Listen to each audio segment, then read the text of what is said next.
Signe 3. Tu as peur de t'exprimer. Fais attention à ça, parce que c'est là que tu commences vraiment à te perdre. Tu es dans une relation, mais tu ne peux pas dire ce que tu ressens vraiment. Tu te retiens. Avant de dire quelque chose, tu réfléchis trop. Tu te demandes, est-ce que je peux le dire?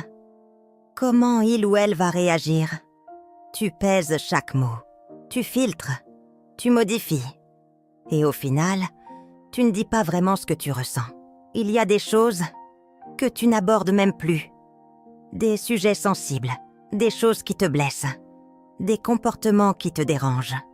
Tu évites parce que tu sais que ça va mal se passer, que ça va créer un conflit ou que tu ne seras pas entendu. Alors tu choisis le silence. Et au fond, tu as peur.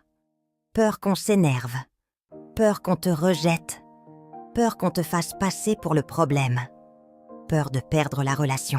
Alors tu t'adaptes, tu fais attention, tu te contrôles. Et petit à petit, tu changes. Tu deviens plus silencieuse, plus fermée, moins spontanée, moins toi. Tu ne dis plus ce que tu penses, tu ne montres plus ce que tu ressens. Tu ne réagis plus comme avant. Tu t'adaptes pour que ça passe. Et à force, tu t'éteins. Tu prends moins de place. Tu demandes moins. Tu ressens moins, en apparence. Mais à l'intérieur, ça s'accumule.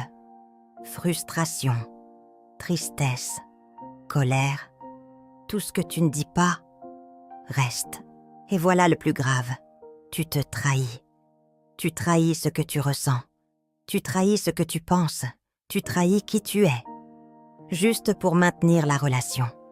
Juste pour éviter un conflit. Juste pour ne pas perdre l'autre.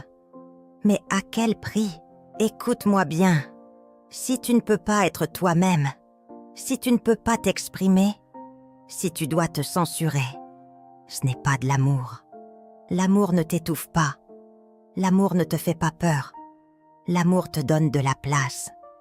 L'amour te laisse être toi.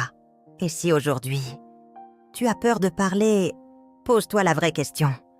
Est-ce que tu es en sécurité dans cette relation?